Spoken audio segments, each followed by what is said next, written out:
الصيام كما كتب على الذين من قبلكم لعلكم تتقون ایاما معدودات۔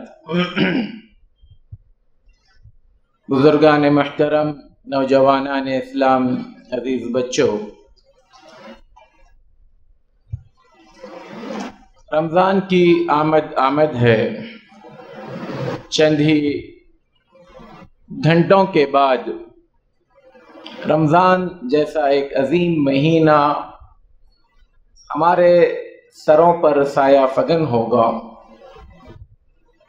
جس کی رحمتیں، جس کی برکتیں، جس کے فیوز بے پناہ بے شمار ہیں۔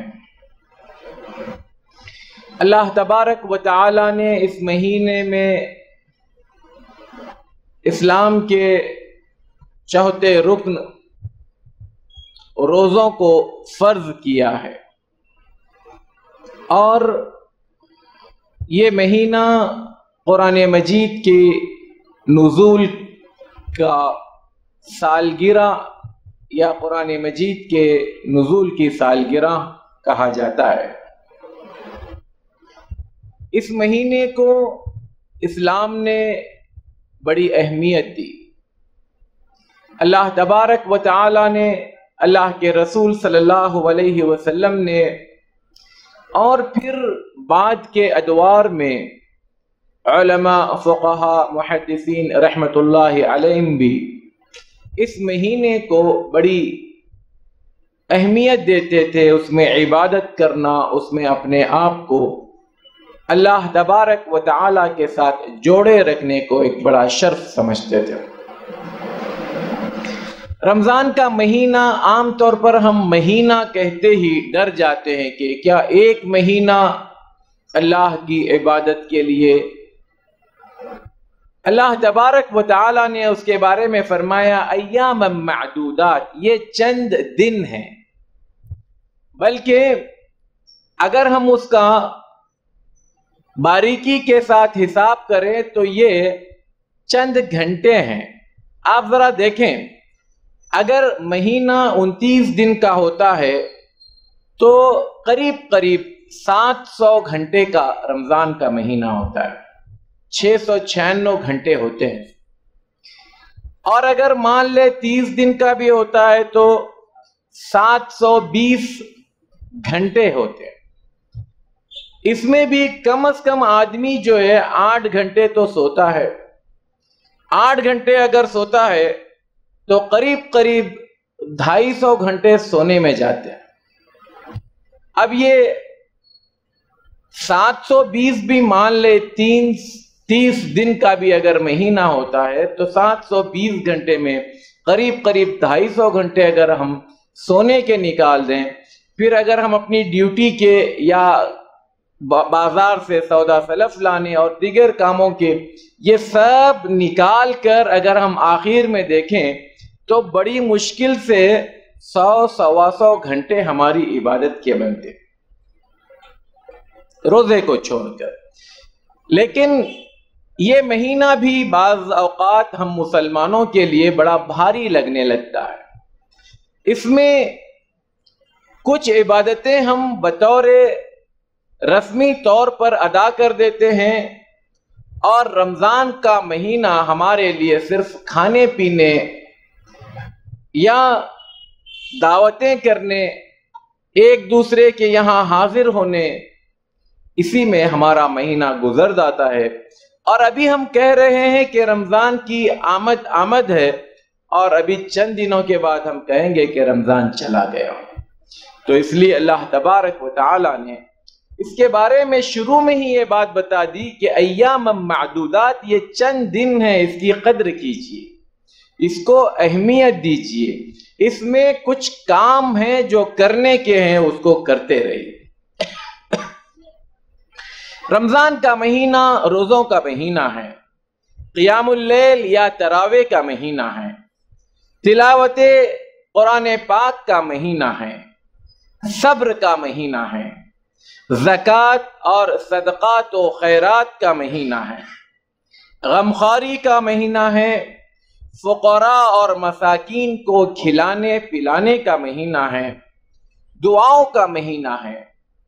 جنت کے حصول اور جہنم سے آزادی کا مہینہ ہے، ذکر و شکر کا مہینہ ہے، توبہ اور استغفار کا مہینہ ہے، اور پھر سب سے زیادہ اہمیت اگر اس مہینے میں کسی کو دی گئی ہے تو وہ دو چیزیں ہیں۔ اس میں بھی سب سے اہم چیز یہ ہے کہ ہم قرآن کی طرف پلٹیں، قرآن کی طرف آئیں، اور اسی قرآن کی نزول کے سالگرہ کے تحت اللہ تبارک و تعالی نے ہم پر روزے فرض کیے، کیونکہ روزہ میں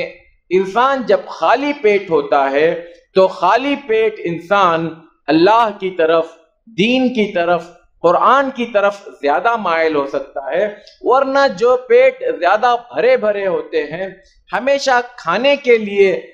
ایک ان کا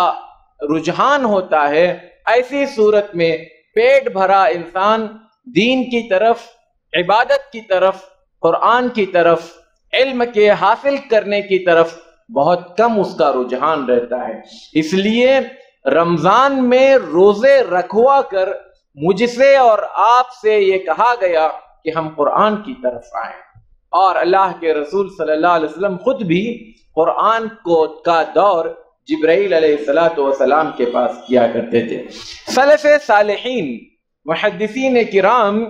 رمضان کا مہینہ آتا تو حدیث کی کتاب پڑھانا چھوڑ دیتے تھے اور صرف قرآن کی طرف آتے تھے۔ امام شافعی رحمۃ اللہ علیہ کے بارے میں تو آتا ہے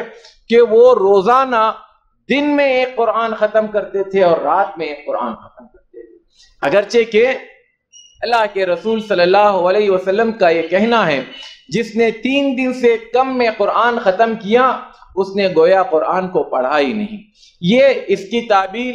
یا اس کی وجہ لوگ اس طرح سے بیان کرتے ہیں، یہ عام دنوں کی بات ہے۔ رمضان کا مہینہ صرف قرآن کے لیے ہے، اس میں تدبر اور غور و فکر کرنا چونکہ امام شافعی رحمۃ اللہ علیہ جیسے عالم کے لیے بہت معمولی بات تھی، لہٰذا وہ صرف پڑھتے تھے، تلاوت کرتے تھے، اس لیے وہ روزانہ 2 قرآن پڑھ لیتے تھے۔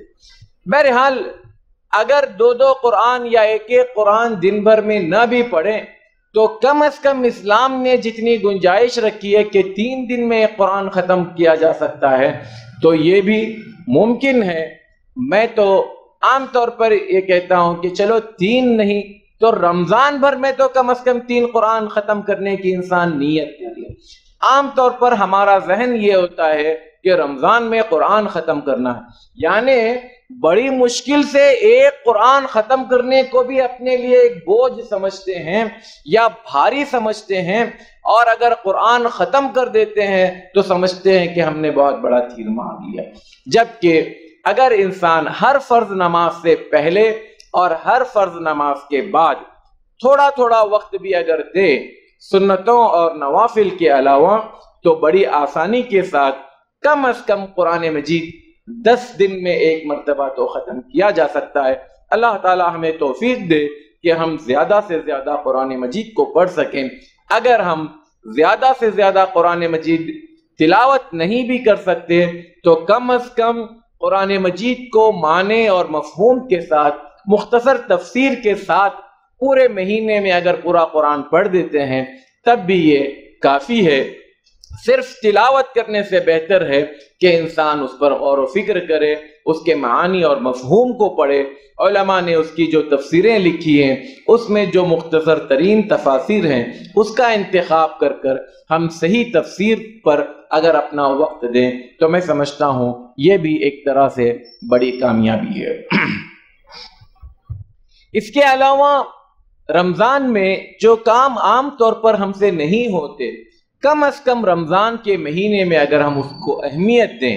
اور وہ کام ہم کریں تو میں سمجھتا ہوں ایک بہت بڑا اجر ہم اپنے حصے میں لکھوا سکتے ہیں، بہت بڑا اجر ہمارے نام اعمال میں لکھا جا سکتا ہے۔ اللہ کے رسول صلی اللہ علیہ وسلم فرماتے ہیں جو انسان دن بھر میں 12 رکعت سنت مؤکدہ پڑھتا ہے جو فرض کی نمازوں سے ہٹ کر ہے تو اللہ تعالیٰ جنت میں اس کے لیے ایک گھر لکھ دیتا ہے۔ عام دنوں میں انسان کبھی کہیں پھنس جاتا ہے، ٹریفک میں پھنستا ہے، یہ سنتیں پوری طرح سے ادا نہیں ہوتی، تو کم از کم رمضان میں ہم اس کا اگر اہتمام کریں کہ 12 رکعت، اس کی تفصیل کچھ اس طرح ہے: فجر کی نماز سے پہلے 2 رکعت سنت، ظہر کی نماز سے پہلے 4 رکعت، اور ظہر کی نماز کے بعد 2 رکعت۔ اگر اس کا کبھی الٹا ہو جائے کہ فرض نماز سے پہلے 4 رکعت نہیں پڑھ سکے، تو فرض نماز سے پہلے 2 رکعت اور فرض نماز کے بعد 4 رکعت، اور پھر مغرب کے بعد 2 رکعت، عشاء کے بعد 2 رکعت۔ تو اس طرح سے یہ کل 12 رکعت جو سنت موقدہ مستقل پڑے گا، اس کے لیے اللہ تبارک و تعالی جنت میں گھر لکھ دیتا ہے یا جنت میں گھر بناتا ہے۔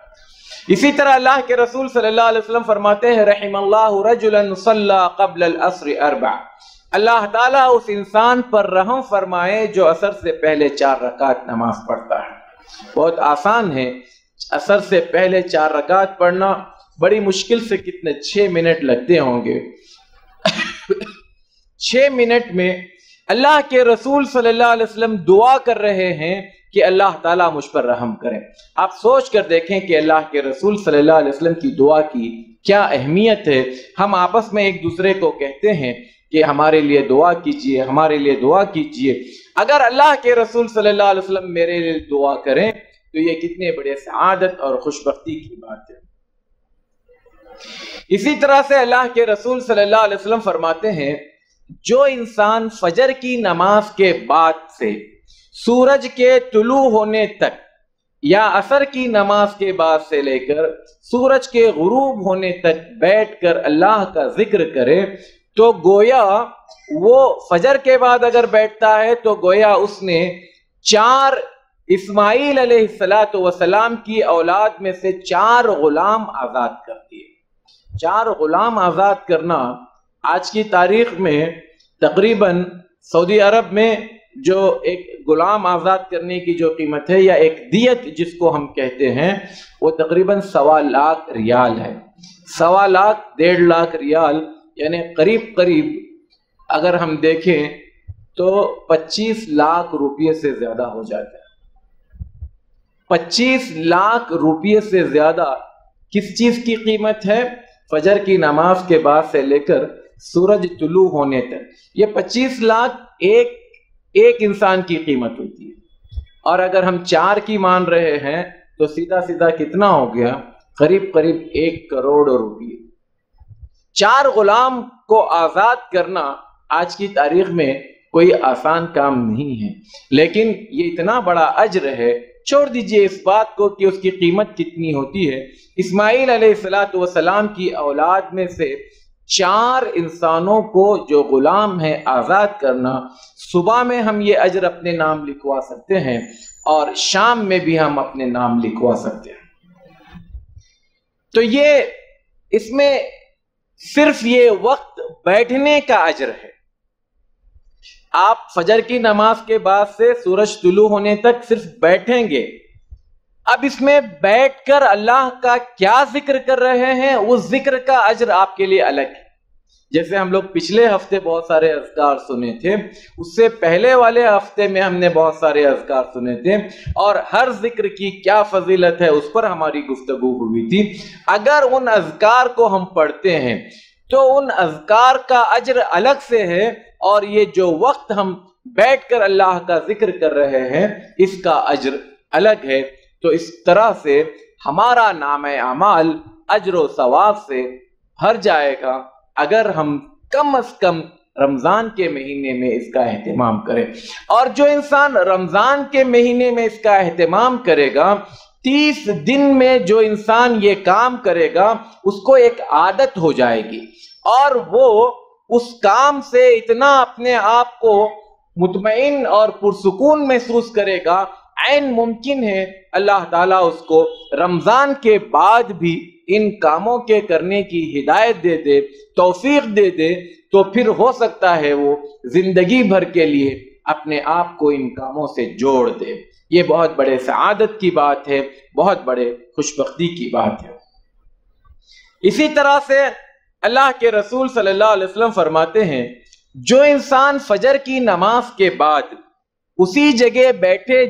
جو انسان فجر کی نماز جماعت کے ساتھ پڑھے، یہاں پر کیا چیز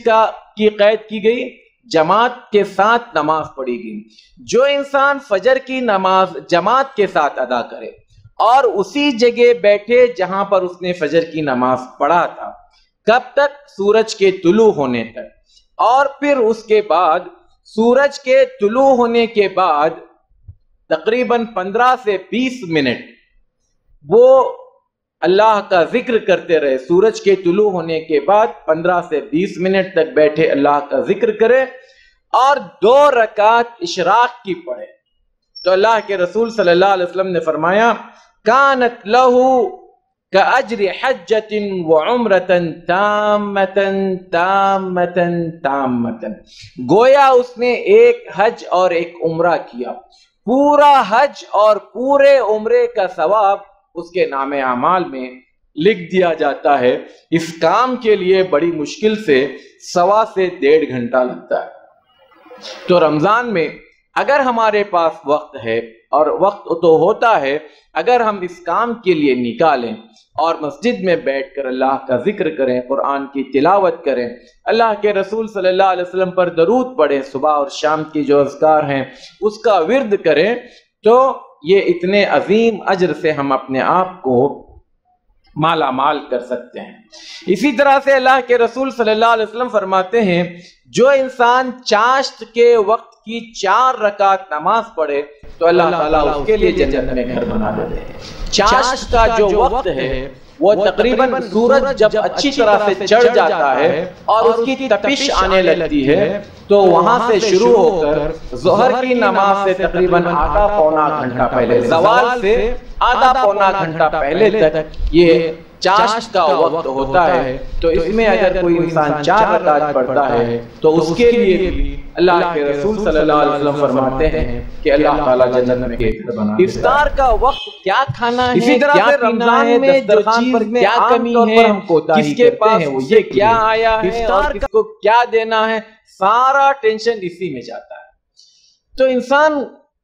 ہوکا اور کھانے پینے کا ایک غلام بن کر رہ جاتا ہے، اور افطار کا وقت جو کہ عین دعا کے قبولیت کا وقت ہے وہ ہم سے رہ جاتا ہے۔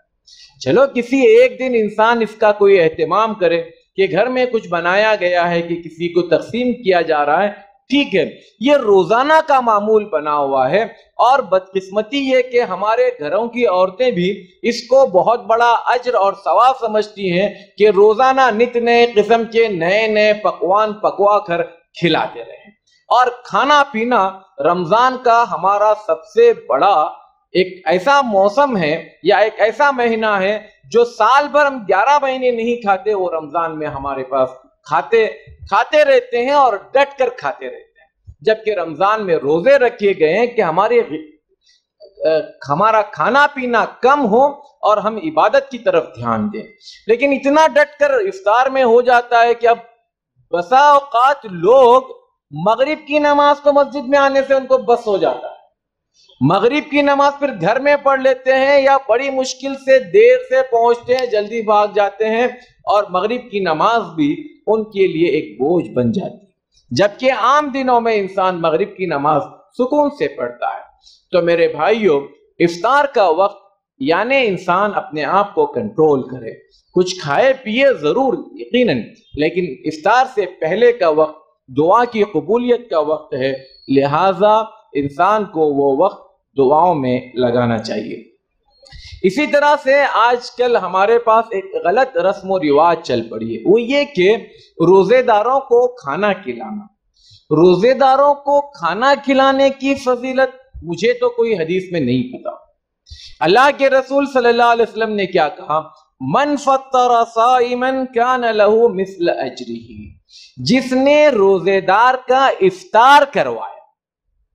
روزے دار کا افطار کروانا ہے، روزے دار کو کھانا کھلوانے کا، ٹھیک ہے، اس میں 2 رائے نہیں ہے کہ کھانا کھلانا ایک اجر و ثواب کا کام ہے، لیکن رمضان کے مہینے میں یہ جو ایک رواج پڑ گیا ہے، آپ مجھے بلا رہے ہیں، میں آپ کو بلا رہا ہوں، پورا مہینہ جو ہے